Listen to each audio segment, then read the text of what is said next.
कार्यक्रममा उपस्थित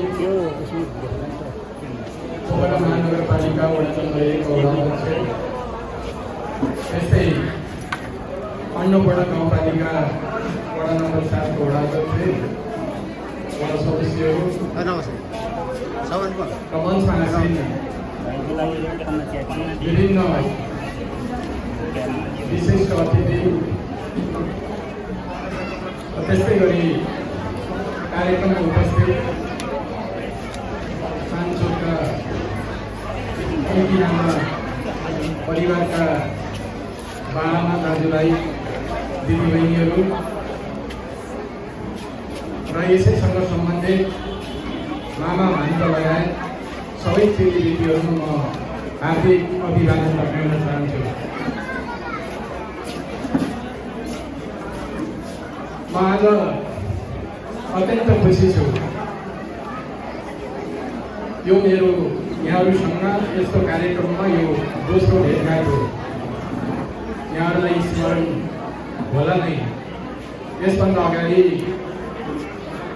सायद रजत जयन्ती समारोहमा, यो परिवारको रजत जयन्ती समारोहमा प्रमुख अतिथिको हैसियतले म यहाँ उपस्थित भएको थिएँ र यो सौभाग्य मलाई प्राप्त भएको थियो। र त्यसपछि अहिले फेरि पनि यो परिवारको भेटघाट कार्यक्रममा प्रमुख अतिथिको सौभाग्य मलाई प्राप्त भएको छ। यसका निम्ति म कान्छो नौजे पङ्गिलामा परिवारलाई हार्दिक धन्यवाद ज्ञापन गर्न चाहन्छु। मलाई लाग्छ अघि धेरै कुराहरू पूर्ववक्ता मित्रहरूले बताइसक्नु भएको छ र यो एउटा गुरुङ जाति र त्यसमा पनि पङ्गिलामा परिवारहरूको यो विशेष एउटा भेटघाट कार्यक्रम हो र यो हामीले उठाउँदै आएको हाम्रो आफ्नै जात जाति भाषा भाषी धर्म संस्कृति अनुसारको एउटा पहिचान अन्तर्गत पर्ने र त्यो संस्कृतिभित्र नाता सम्बन्ध परिवार वंशको महत्त्वपूर्ण भूमिका रहने र हामीले जुन पहिचानका कुरा गरिरहेका छौँ र त्यो पहिचानलाई अझ विकसित तुल्याउने, अझ प्रगाढ बनाउने र त्यसमा आधारित वंश परम्परा अनुसार नाता सम्बन्ध अनुसार अगाडि बढ्दै आइरहेको हाम्रो यो परम्परालाई अझ विकसित बनाउने हिसाबले र यो कान्छो नौजे पहिलामा परिवारले जुन काम गरिरहेको छ मलाई लाग्छ र यो अत्यन्त सराहनीय रहेको छ। राजबाबुले बताउँदै हुनुहुन्थ्यो लगभग हामी चाहिँ 600 परिवारहरू हामी यहाँ छौँ, सम्बन्धित छौँ र यो कान्छोको कुरा मात्रै हो। पहिलामा विभिन्न ठाउँमा विभिन्न जिल्लाहरूमा फैलिएर रहेका छन्। तनहुँमा मेरो जन्मस्थान तनहुँ हो र तनहुँमा पनि रहेको छ। कास्की आफैमा पैँगिलामा अरूले बसोबास गर्ने महत्त्वपूर्ण ठाउँ हो।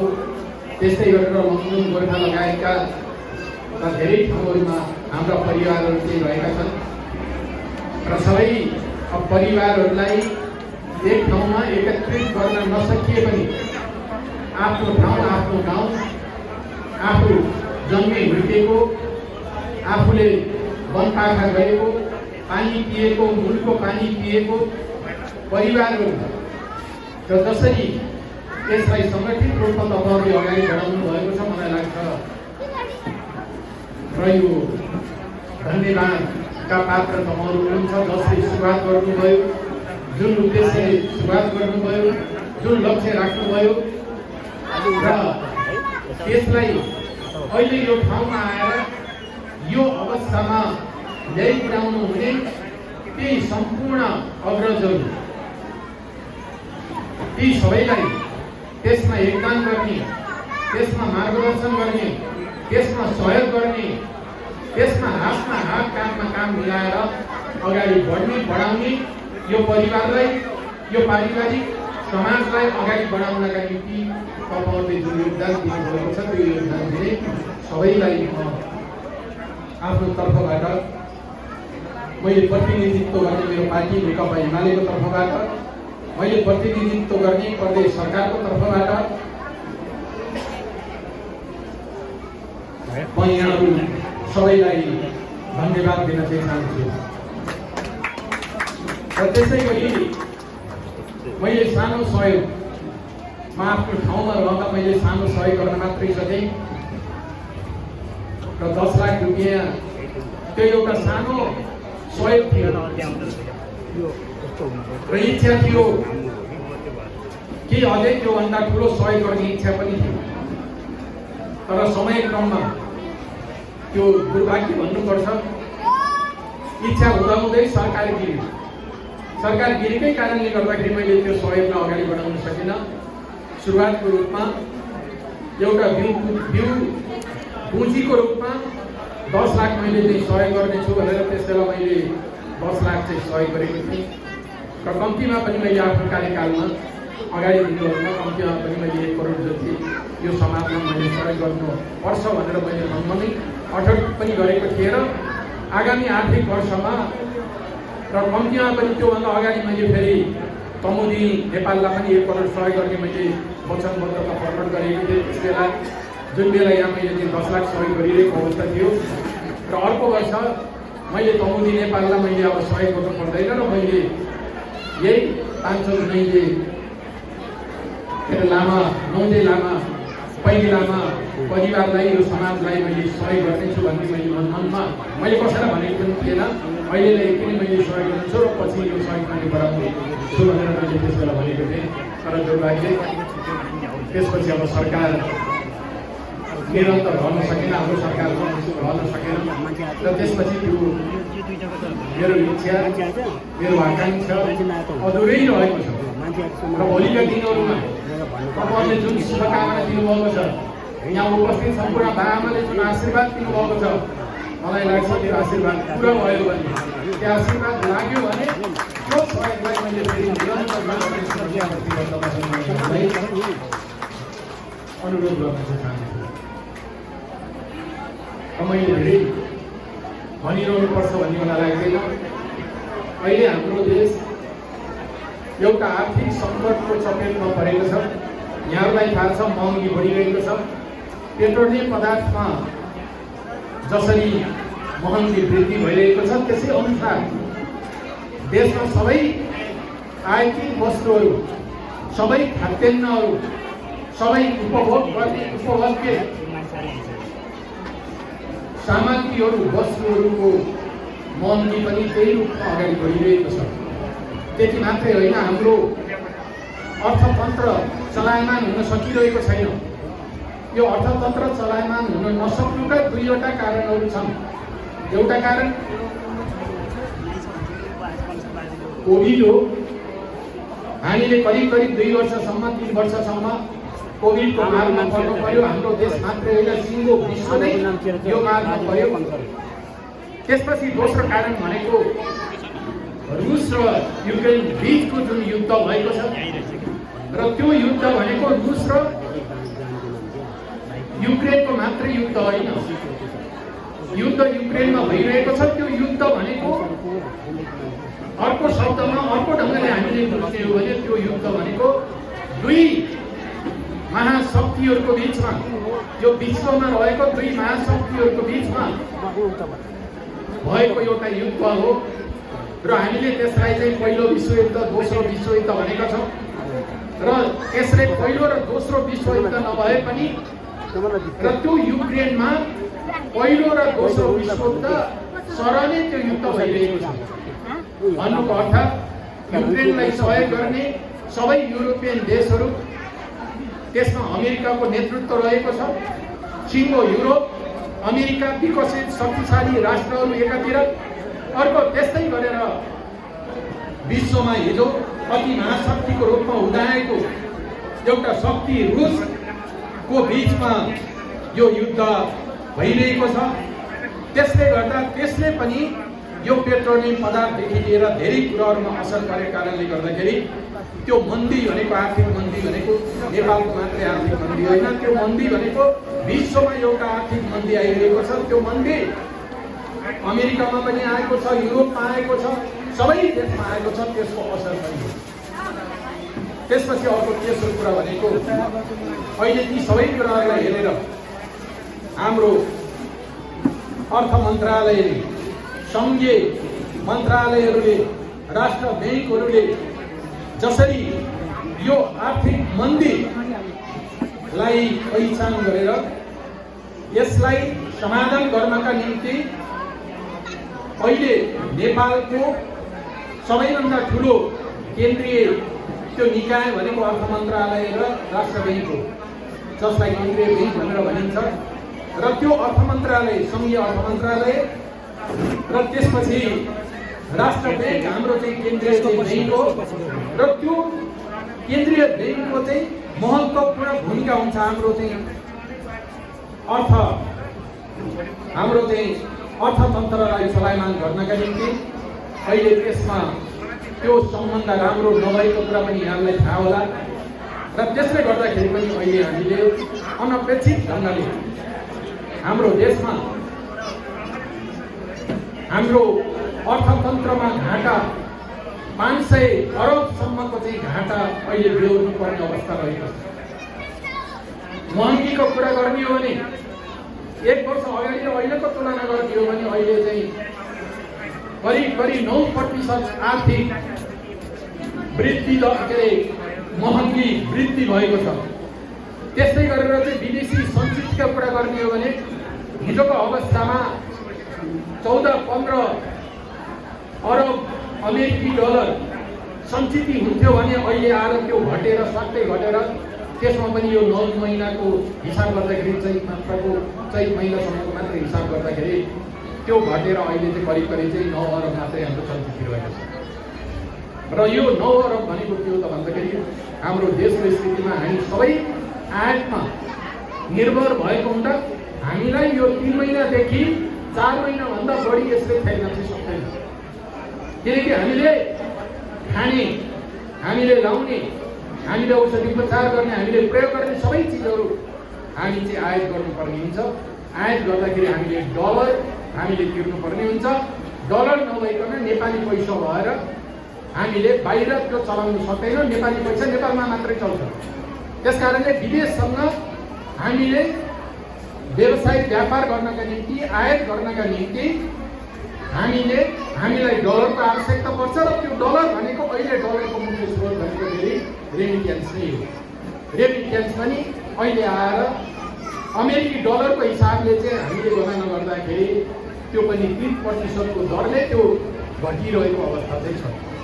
एकातिर डलरको स्रोत घट्ने, अर्कोतिर भएका हामीसँग सञ्चित रहेका हिजो चाहिँ 14देखि 15 अरबसम्म चाहिँ हुनुपर्ने चाहिँ त्यो डलर अहिले घट्ने अवस्था रहेको हुँदा निकट भविष्यमा नै हामीले ठुलो आर्थिक सङ्कटको हामीले सामना गर्नुपर्ने अवस्था रहेको छ। तपाईँहरूलाई थाहा छ ब्याङ्कसँग पैसा छैन। तपाईँहरूले अहिले ब्याङ्कमा ऋण खोज्नुभयो भने ऋण प्राप्त गर्नुहुन्न। ब्याङ्कमा पैसा नै छैन। पैसा किन छैन त भन्दाखेरि यो एउटा चाहिँ आर्थिक तरलता हो। अहिले यो तरलताको कारणले गर्दाखेरि र हिजो कोभिडको कारणले गर्दाखेरि हामीले पुनर्कर्ज हामीले वितरण गर्ने काम गर्यौँ।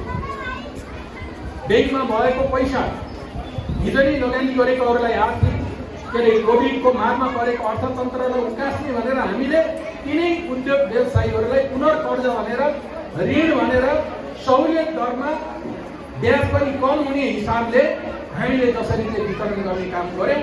त्यसरी वितरण गर्दाखेरि हामीसँग भएको ब्याङ्कमा भएको सञ्चित पनि हाम्रो त्यो दिन पुगेको।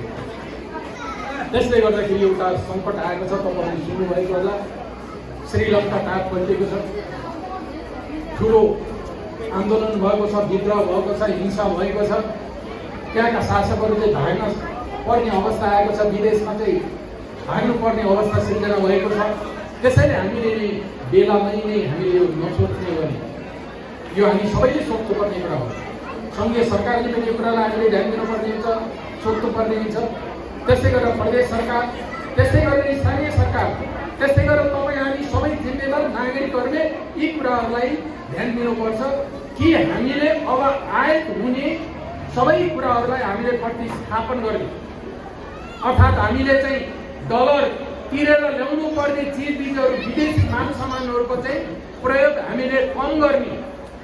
हामीले प्रयोग कम गरियो भने के हुन्छ त भन्दाखेरि हामीले हाम्रो डलर चाहिँ जाँदैन।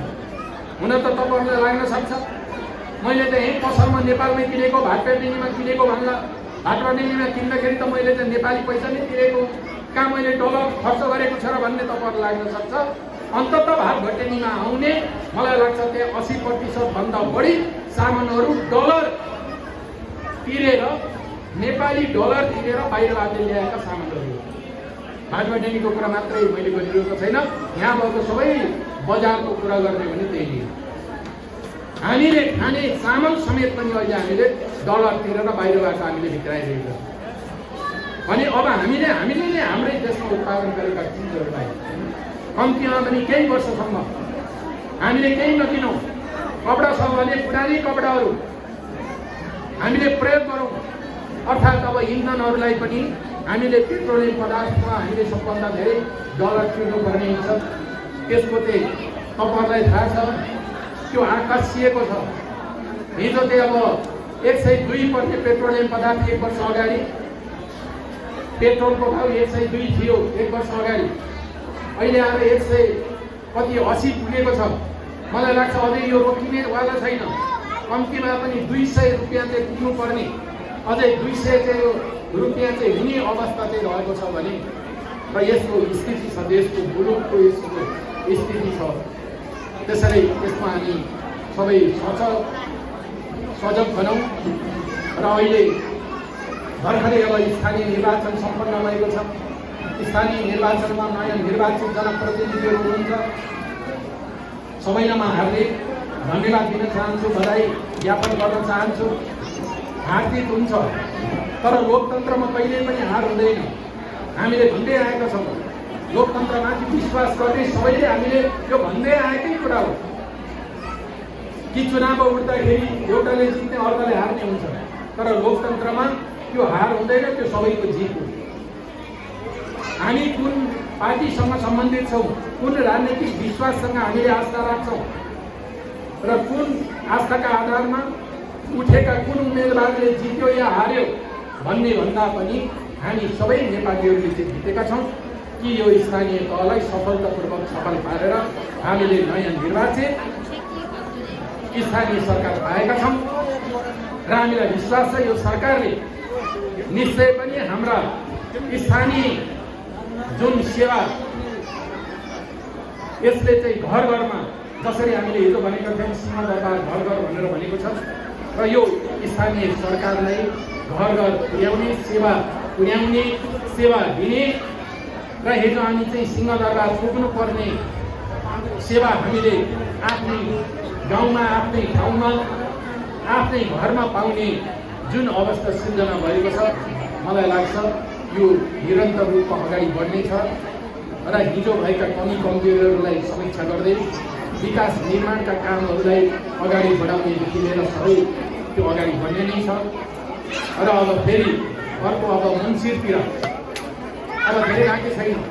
अब प्रदेश सरकारको निर्वाचन हुने, प्रदेश सभाको निर्वाचन हुने, सङ्घीय सरकारको निर्वाचन हुने पनि अब धेरै समय बाँकी छैन र यो अब आउने यो वर्ष भनेको निर्वाचनको वर्ष हुनेछ र त्यसपछि फेरि हामीले नयाँ सरकार पाउनेछौँ र त्यो नयाँ सरकारले यो मुलुकलाई फेरि अगाडि बढाउनेछ र त्यसका निम्ति हामी यो समाजको रूपमा रहेको यो पैकिलामा नौजे पैकिलामाको यो समाजको प्रगति, यसको उन्नति, यसको लक्ष्य उद्देश्य प्राप्तिमा यसको गति कहिल्यै नरोकुन् र यो अगाडि निरन्तर ढङ्गले यो अगाडि बढिरहनेछ र यसका निम्ति मैले एउटा पैकी लामाको हिसाबले एउटा परिवारको यसै परिवारको सदस्यको हिसाबले मैले सधैँ निरन्तर रूपमा तपाईहरुको साथमा रहनेछु। तपाईहरुलाई मैले गर्नुपर्ने सहयोग मेरो निरन्तर रूपमा रहनेछ। यो प्रतिबद्धता यहाँलाई जाहेर गर्दै म आफ्नो भनाइ समाप्त पार्छु। हस्त धन्यवाद।